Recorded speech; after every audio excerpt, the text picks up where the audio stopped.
Hola, vamos ahora a trabajar este tema de juventud y lucha revolucionaria. Entonces, sin más, vamos a empezar a estudiar la importancia de que los jóvenes participen en la lucha y se conviertan en revolucionarios, es decir, entes que cambien las cosas. Entonces, vamos a trabajar de inmediato. Primero, vamos a ver a Alejandro Magno. ¿Quién fue Alejandro Magno?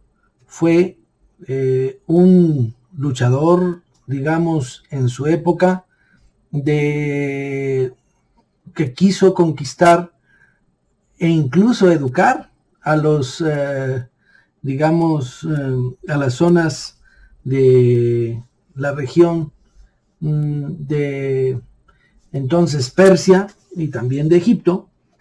Y pues él, digamos, nace en el 356 antes de Cristo y muere en el 323 antes de Cristo, muy joven.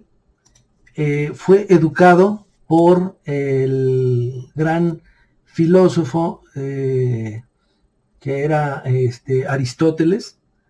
Era un gran, estaba muy preparado y pues digamos, tenía conocimientos del mundo de su época y era un tipo muy inteligente.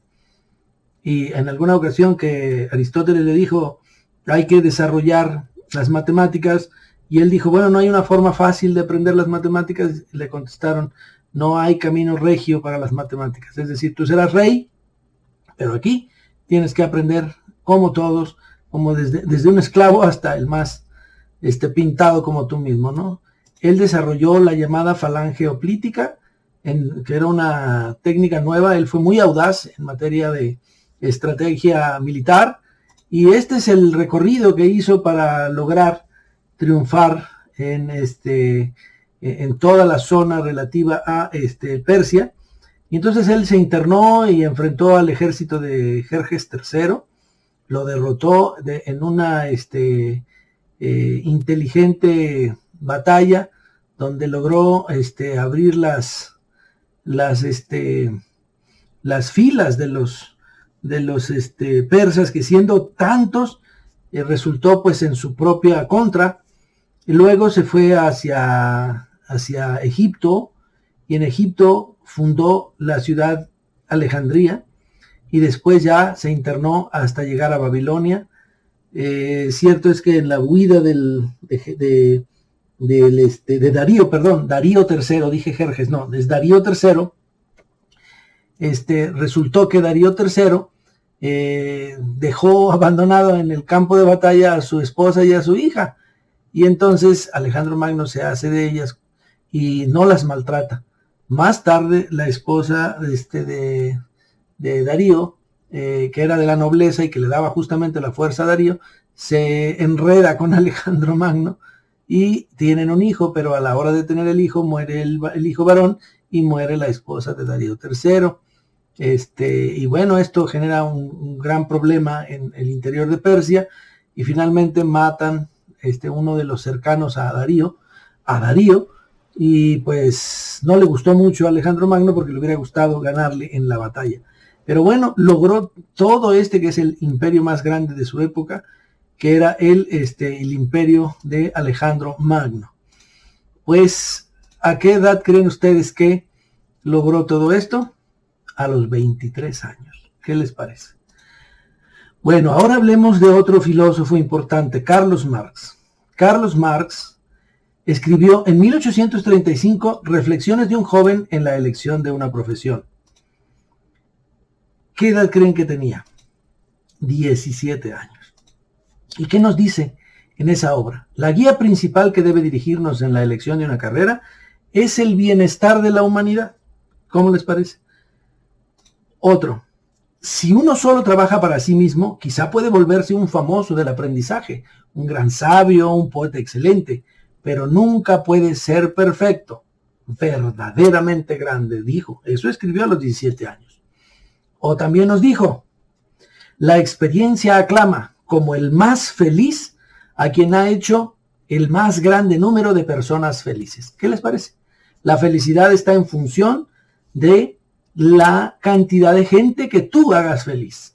Entonces, eso debe ser considerado y es lo que propuso Marx a los 17 años. En 1845, Carlos Marx escribió las famosas tesis sobre el filósofo materialista Ludwig Feuerbach. Feuerbach, así se lee, pero es Feuerbach. Así se pronuncia en alemán. ¿Qué dijo? Los filósofos no han hecho más que interpretar de diversas maneras el mundo, pero de lo que se trata es de transformarlo. Por lo tanto, hay que cambiar nuestra forma de interpretar el mundo, de verlo, de analizarlo, para que la nueva forma en la que lo veamos no lo deje intacto, sino que lo transforme. Es decir, hay que crear lo que él denominó la filosofía materialista dialéctica, que es la que nos va a servir para poder transformar el mundo. Y de eso es de lo que se trata. Entonces, ¿a qué edad creen ustedes que Marx escribió esto? A los 27 años. Era pues un muchacho. Federico Engels. Federico Engels escribió La situación de la clase obrera en Inglaterra en 1845. ¿A qué edad creen ustedes que hizo este ensayo, esta investigación? A los 25 años. ¿Qué les parece? Ahora, Marx y Engels juntos, en el año de 1847, escriben el Manifiesto del Partido Comunista. Esta es una de las grandes obras que se le aporta a la humanidad por parte de estos dos genios del proletariado, Marx y Engels, año de 1847. Entonces, fíjense ustedes, ¿a qué edad creen que escribieron esta obra juntos? 28 y 30 años. Esa era su edad. Ahora vamos a hablar de un político ruso muy importante, que es Vladimir Ilich Lenin, o Lenin, como lo dicen los rusos propiamente hablando, Vladimir Ilich Lenin. Estando en el exilio en Siberia, escribió la siguiente obra, El desarrollo del capitalismo en Rusia, en el año de 1899. ¿Qué edad creen que tenía Lenin para cuando eso sucedió? 29 años. Era un joven.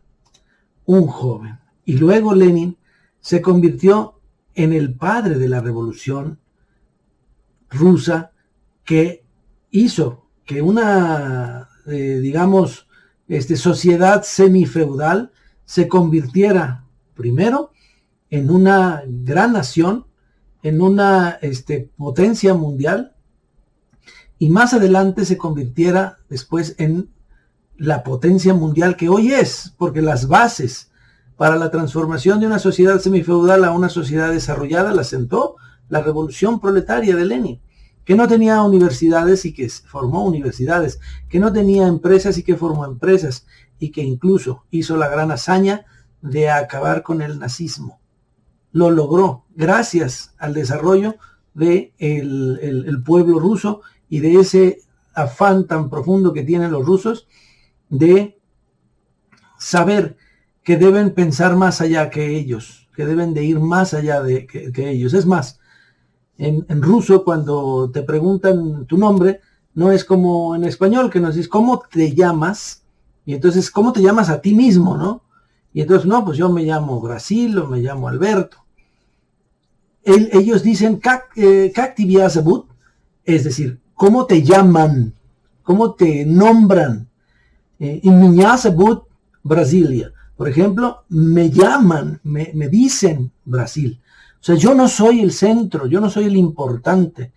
La sociedad me nombra de tal manera. Yo soy humilde, sencillo ante la sociedad y me debo a la sociedad y soy el defensor de la sociedad.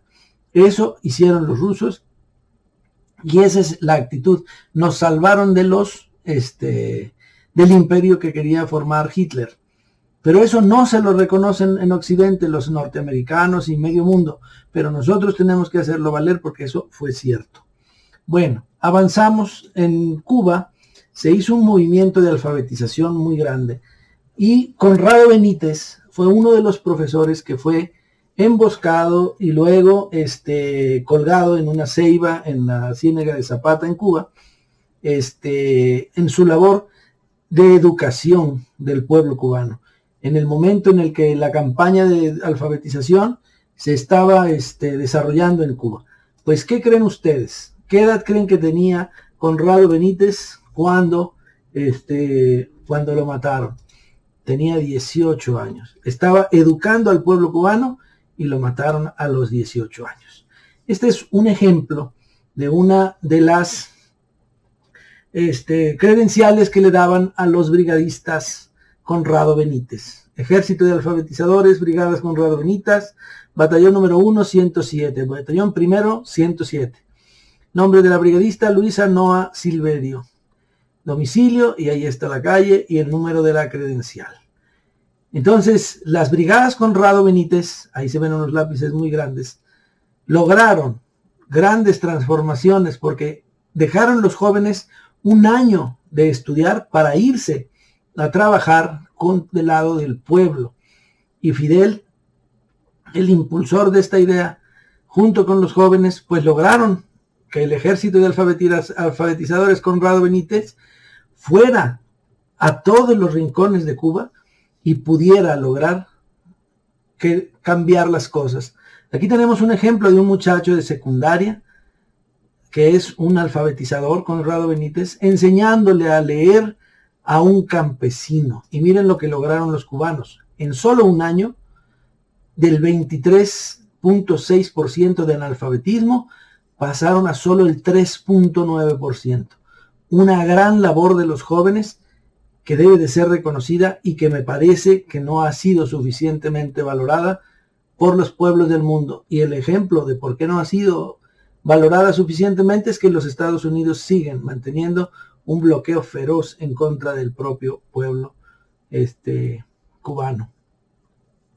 Y ahora vamos a ver un pedazo, el pedazo final de una película que les recomiendo mucho que vean, que se llama El Brigadista. Entonces, pongamos atención a esta última parte, sobre todo al discurso de Fidel Castro ante los jóvenes brigadistas cuando hablan de que perdieron un maestro, se refieren justo a Conrado Benítez.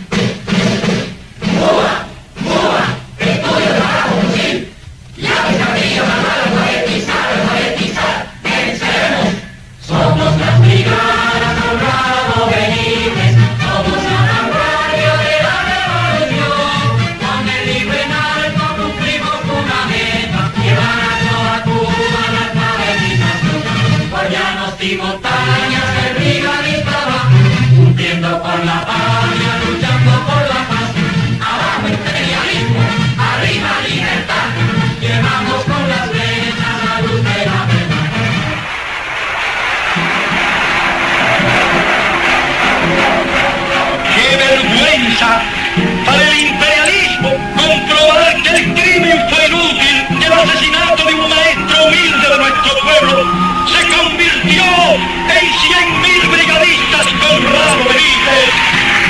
Adelante, compañeros, a cumplir las nuevas tareas.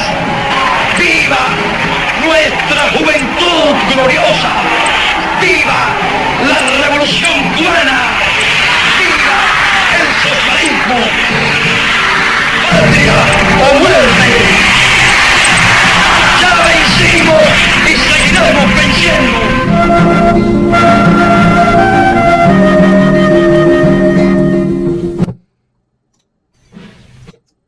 Esto es verdaderamente conmovedor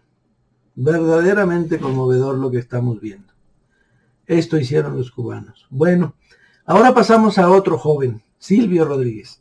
Silvio Rodríguez fue un cantante que innovó en Cuba con la llamada trova o nueva trova cubana, porque se relaciona con la trova antigua, eran trovadores que cantaban con su guitarra y hacían poesía de la música y de las letras. Y entonces lo único que hacen los jóvenes, en este caso Silvio Rodríguez, es que las aporta nuevas letras generando un movimiento social en donde las canciones tuvieran algo de corte revolucionario. Entonces, vamos a escuchar una parte de lo que se dice de una obra que escribió Silvio a los jóvenes vietnamitas. Sí, lo voy a cantar. Esta canción está dedicada a brigadas de la juventud trabajadora Ho Chi Minh que en Vietnam vienen a ser como la juventud comunista y que en el último año de la guerra tuvieron la tarea de desactivar unas modernísimas minas que se habían colocado en las desembocaduras de los puertos y de los ríos de la República Democrática de Vietnam. El Día de las Madres ya habían muerto varios centenares de jóvenes tratando de desactivar esas modernas minas.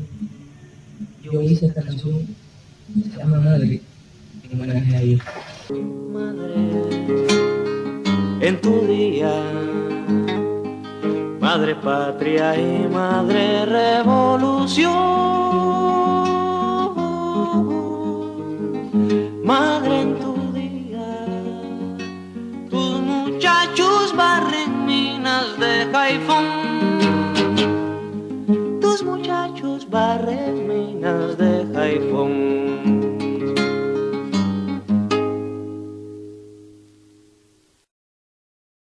Tus muchachos barren minas de Haifón. Es decir, se refiere a las juventudes comunistas de Vietnam que se decidieron a ayudar a quitar las minas poderosísimas, y estas bombas, digamos, minas bombas, eran, digamos, mortales para muchos, y los jóvenes se decidieron a apoyar a su revolución, arriesgando su propia vida y perdiéndola en muchos casos, pero lo prefirieron hacer por el bien de la patria, por un bien supremo. ¿Qué edad creen que tenía Silvio Rodríguez? Tenía 27 años de edad. Bueno, avanzamos ahora con el propio Fidel Castro.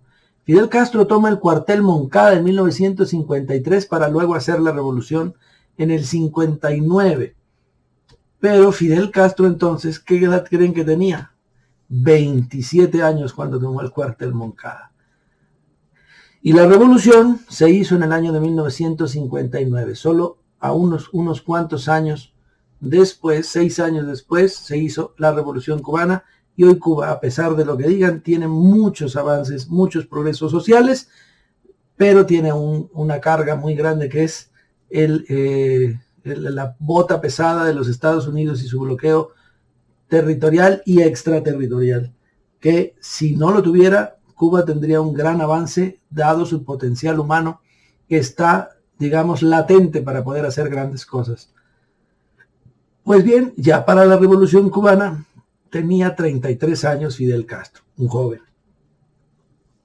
Ernesto el Che Guevara.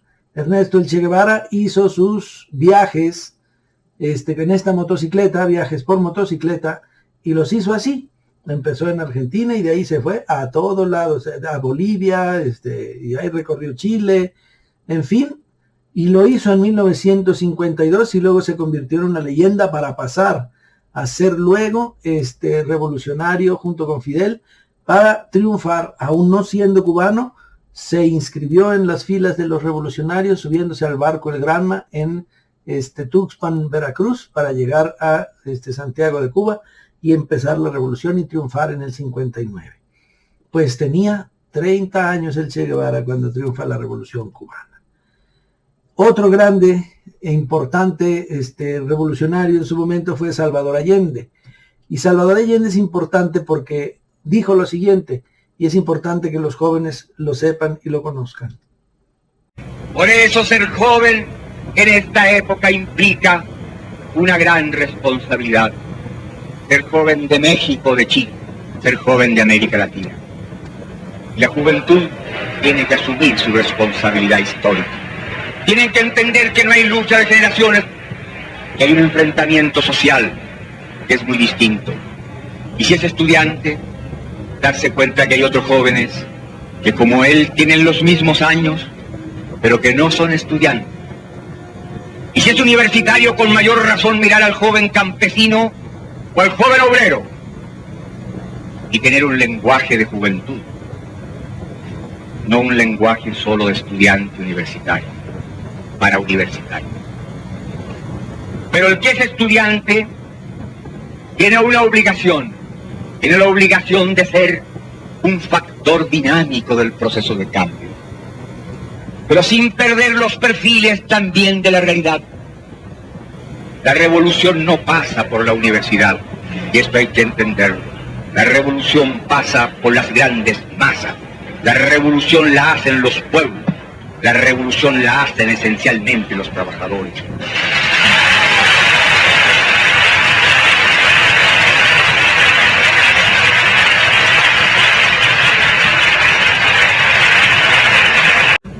Uno se encuentra a veces con jóvenes que han leído el manifiesto comunista o lo han llevado largo rato debajo del brazo, ven que lo han asimilado y dictan cátedra y exigen actitudes y critican a hombres que por lo menos tienen consecuencia en su vida.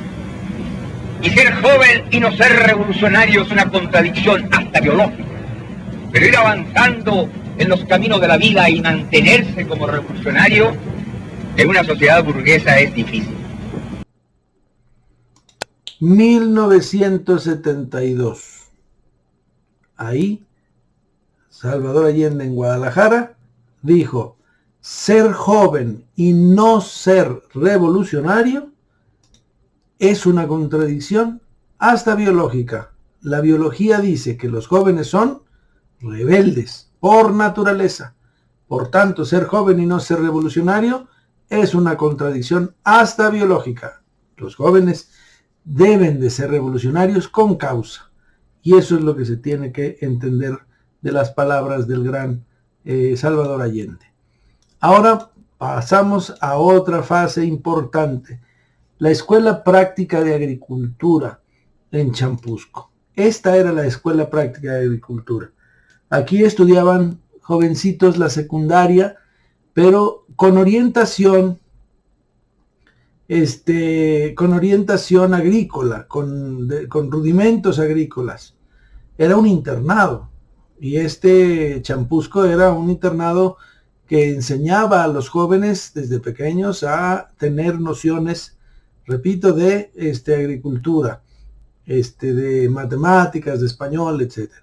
Pues en estos años, en los años 1955 y 1958, en Champusco resulta que llegó el ejército, porque estaban haciendo una huelga, y en ella participó el ingeniero Aquiles Córdoba Morán.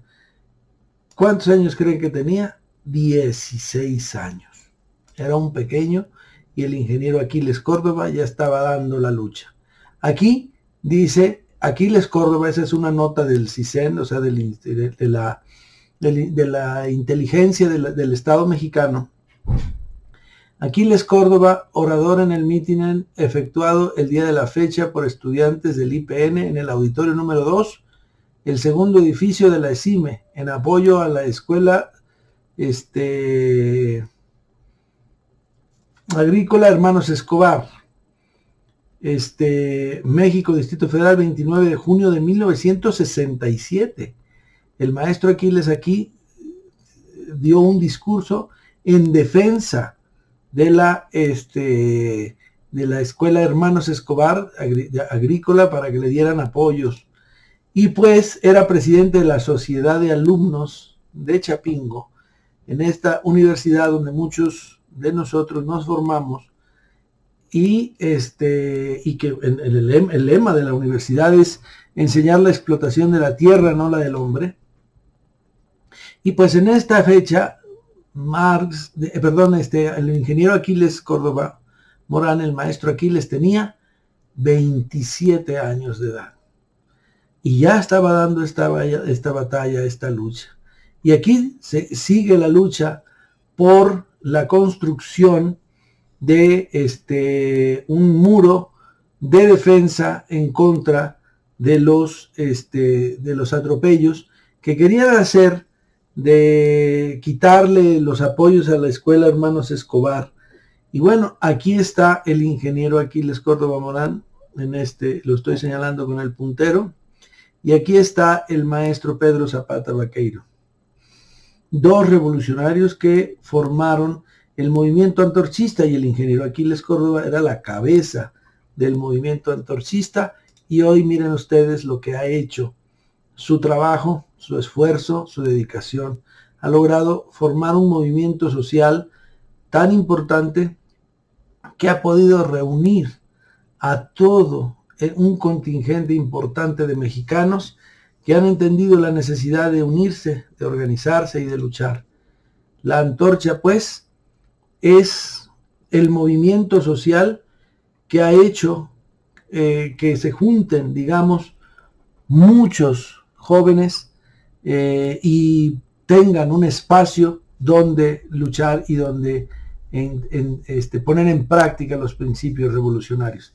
También, por supuesto, la Federación Nacional de Estudiantes Revolucionarios Rafael Ramírez es una muy buena escuela para los jóvenes, y precisamente por eso yo llamo atentamente a los jóvenes a que se unan al movimiento antorchista nacional, a que luchen con nosotros, a que aprendan que ser joven y no ser revolucionario es una contradicción hasta biológica, y que por lo tanto tenemos que unirnos, tomar conciencia para educar a los demás, como le hicieron los cubanos, como le hizo Marx, Engels, Lenin, con la fuerza de Alejandro Magno y con la disposición del Che Guevara, de Fidel Castro, con la cultura de hombres como Silvio Rodríguez, y por supuesto con la fuerza y la inteligencia y la disposición de hombres tan grandes en México como el ingeniero Aquiles Córdoba Morán. Entonces tenemos guía y podemos salir adelante construyendo una sociedad más justa, más libre, más soberana, y digámoslo en palabras claras, la construcción de un socialismo con características mexicanas donde no haya pobreza, donde haya desarrollo, donde haya trabajo, empleo para todos, y esa la debe de construir el propio pueblo, pero el propio pueblo ciego no lo va a poder hacer si alguien no le abre los ojos. ¿Y quién le va a abrir los ojos? La juventud organizada en el movimiento antorchista nacional. El pueblo nos necesita bien preparados para luchar por él. Por eso, súmense al movimiento antorchista y muchísimas gracias.